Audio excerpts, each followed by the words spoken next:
जय हिंद दोस्तों, unlock study पर आपका स्वागत है। दोस्तों आज हम लोगों ने समांतर श्रेणियां यानी उसको इंग्लिश में हम लोग अर्थमेटिक प्रोग्रेशन कहते हैं, इसी चैप्टर को दोस्तों आज पढ़ेंगे। आज दोस्तों आपको हम इसके बारे में थोड़ा सा इंट्रो करा दूं कि समांतर श्रेणी होता क्या है, इसके बारे में आपको थोड़ा मैं समझा दूं। दोस्तों इससे पहले कि अगर आप इस चैनल पर नए हो तो वीडियो को लाइक कर देंगे और चैनल को सब्सक्राइब कर लेंगे। दोस्तों आगे बढ़ते हैं। दोस्तों अगर आप हिंदी मीडियम विद्यार्थी है तो आपको हिंदी में लिखा हुआ है कि समांतर श्रेणियां।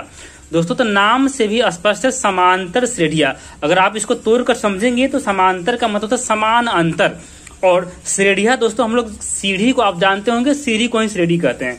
अगर आप सीढ़ी के उदाहरण समझे तो दोस्तों अगर आप सीढ़ी को देखे होंगे कि सीढ़ी में दोस्तों क्या होता है ना, किस तरह का मान ली की सीढ़ी है, तो इसमें चढ़ने वाले सीढ़ी का जो डिस्टेंस होता है, एक पांव रखने वाले और दूसरे पांव रखने वाले दूरी बिल्कुल बराबर होता है। तो दोस्तों यह सीढ़ी हुआ, और इसमें क्या देखेंगे ना कि इसके और इसके बीच का डिस्टेंस दोस्तों बिल्कुल क्या है, सेम है। उसी प्रकार आप इसके बीच का दूरी सेम है, यानी कि एक पैर रखने वाले और दूसरे के ऊपर के बीच का दूरी बराबर होता है। सेम दोस्तों यही समांतर श्रेणी में पढ़ना है। तो ये दोस्तों आप सीढ़ी देखकर कह सकते हैं कि क्या है कि हर एक लाइन के बीच में क्या है कि समान अंतर है, यानी कि सेम डिस्टेंस पे है। उसी प्रकार अगर हम नंबर को, डिजिट को अगर हम समझे तो मान लीजिए दोस्तों कोई नंबर अगर 2 है, उसके अगला नंबर हम 5 दे दे, उसके बाद हम 8 दे दे, उसके बाद दोस्तों 11 दे दे, तो आप ध्यान से देखेंगे ना तो आपको हर एक नंबर के बीच में ना 3 का अंतर दिखाई दे रहा होगा। 2 3 5, 5 3 8, 8 3 11। दोस्तों सब में क्या हो रहा है कि 3 ऐड हो रहा है। तो फिर इससे अगला वाला नंबर भी अगर हमको निकालना हो तो हम निकाल सकते हैं। 11 + 3 14, यानी कि हर अगले वाले नंबर लाने के लिए हम लोग पीछे वाले नंबर में सेम नंबर ऐड करते हैं, तो सीरीज जो आता है इसी को हम लोग समांतर श्रेणी कहते हैं। आप और उदाहरण देख सकते हैं दोस्तों। मान लीजिए कोई 9 है, 14 है, इसके बाद दोस्तों आप देखेंगे 9 और 14 कैसे आया, क्योंकि इसमें हम लोग 5 जोड़े हैं तो 14 आया है। फिर आप 5 जोड़ेंगे तो 19 आ जाएगा, फिर आप 5 जोड़ेंगे तो 24 आ जाएगा। इस प्रकार दोस्तों ये भी जो सीरीज आएगा क्या है, ये समांतर श्रेणियां में जाएगा, क्योंकि सब नंबर के बीच में समान डिस्टेंस है। तो हम दोस्तों अगर समांतर श्रेणी के बेसिक कंसेप्ट पर पहुंचे तो आपको यह दिखाई देगा। इसमें पहले वाले एक टर्म होता है जिसको हम लोग प्रथम पद कहते हैं, है ना। इसको हम लोग अगले वाले टर्म को दूसरा पद कहेंगे, तीसरा पद कहेंगे, चौथा पद कहेंगे। तो अब आपको यह चेक करना होगा कि समांतर श्रेणी में है कि नहीं। ये कैसे चेक करेंगे, इसके लिए दोस्तों यानी कि अगले वाले ने दूसरा पद में से पहले पद को घटाएंगे और जो नंबर आएगा फिर हम अगले टर्म यानी कि तीसरे से दूसरे वाले को घटाएंगे। अगर दोनों का नंबर बराबर आता है तब समझ जाएंगे कि पक्का यह सीरीज जो है समांतर श्रेणी में है। यानी आप इसको चेक कर सकते हैं दोस्तों। यानी कि दूसरा टर्म दोस्तों 14 है, तो दूसरे पद माइनस प्रथम पद दोस्तों बराबर होना चाहिए तीसरा पद माइनस दूसरा पद।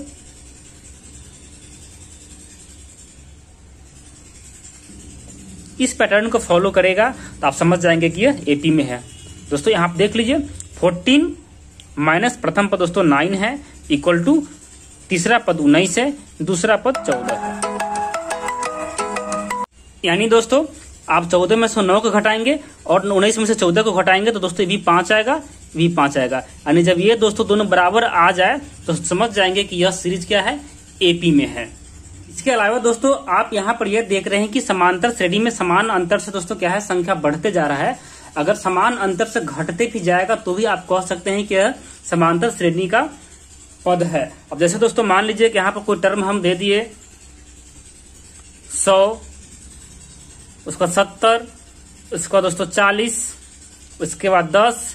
इस प्रकार दोस्तों अगर ये बढ़ते जाएगा यह टर्म तो कभी 0 भी हो सकता है। तो इसमें दोस्तों आप देखेंगे तो हर टर्म के बीच में दोस्तों कितना का अंतर है। 70 में से 100 को घटाएंगे दोस्तों तो क्या आ जाएगा, -30 आएगा। आप पूछेंगे कैसे, दोस्तों ये 70 आप रफ में देख लीजिए, 70 - 100 दोस्तों ये उल्टा घटेगा तो ये -30 हो जाएगा। उसी प्रकार दोस्तों आप ये भी चेक करेंगे 10 - 40 तो भी आ जाएगा -30, यानी कि तभी दोनों टर्म दोस्तों बराबर है। इस प्रकार दोस्तों अगर निगेटिव में भी आए या पॉजिटिव में भी आए तो घबराना नहीं है, दोनों तरह से आप एपी में दर्शा सकते हैं। इसके आगे दोस्तों बढ़ेंगे तो और थोड़ा सा अच्छा कंसेप्ट के लिए दोस्तों बढ़ेंगे तो समांतर श्रेणी में ना हम एक स्टैंडर्ड मानक तैयार किए हैं। अगर दोस्तों प्रथम पद ए लेते हैं, ए में अगर हम कोई एक शब्द जोड़ेंगे तो ए प्लस डी दोस्तों हो जाएगा। सेम पद जोड़ेंगे तो ए प्लस 2d हो जाएगा।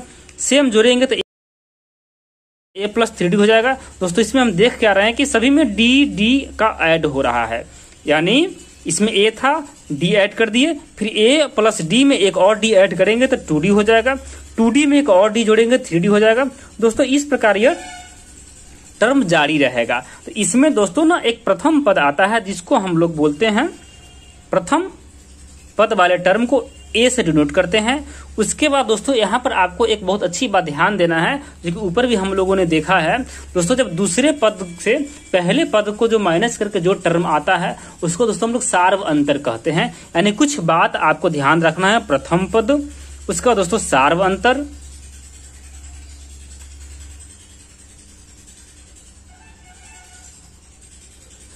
इसको दोस्तों हम लोग डी से डिनोट करते हैं, यानी कि प्रथम पद को ए को और सार्व अंतर को डी से। इस प्रकार दोस्तों अगर आप चलेंगे तो यह टर्म कहीं न कहीं जाकर खत्म होगा। उसको दोस्तों हम लोग टीएन कहते हैं। अंतिम वाले पद को टीएन से डिनोट करते हैं और उसमें जितना टोटल नंबर ऑफ टर्म है उसको एन से डिनोट करते हैं।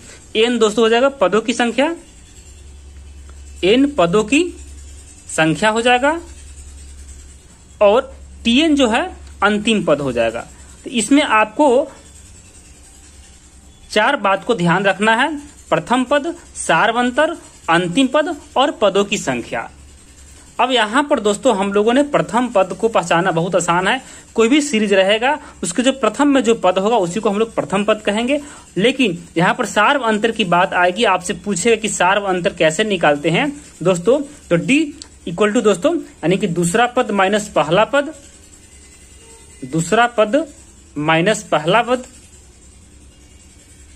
माइनस पहला पद। इस प्रकार दोस्तों जो निकल के आएगा मेरा यह सार्व अंतर निकल के आ जाएगा। आपको सार्व अंतर निकालने से अभी इस चैप्टर में यानी 5.1 में क्वेश्चन रहेगा। तो दोस्तों उम्मीद करते हैं कि आपको सार्व अंतर, प्रथम पद, अंतिम पद और एन यानी पदों की संख्या, दोस्तों यहाँ पर टीएन और एन से रिलेटेड क्वेश्चन अगले चैप्टर में मिलेगा, इसलिए दोस्तों इसकी चर्चा हम अगले वीडियो में करेंगे। आज दोस्तों इतना ही हम लोगों को समझना है जिससे आपको एक्सरसाइज 5.1 पूरा बन जाए। तो आप लोग 5.1 बनाइएगा, नहीं बनेगा तो हम अगले वीडियो में 5.1 का सोल्यूशन करेंगे। धन्यवाद दोस्तों।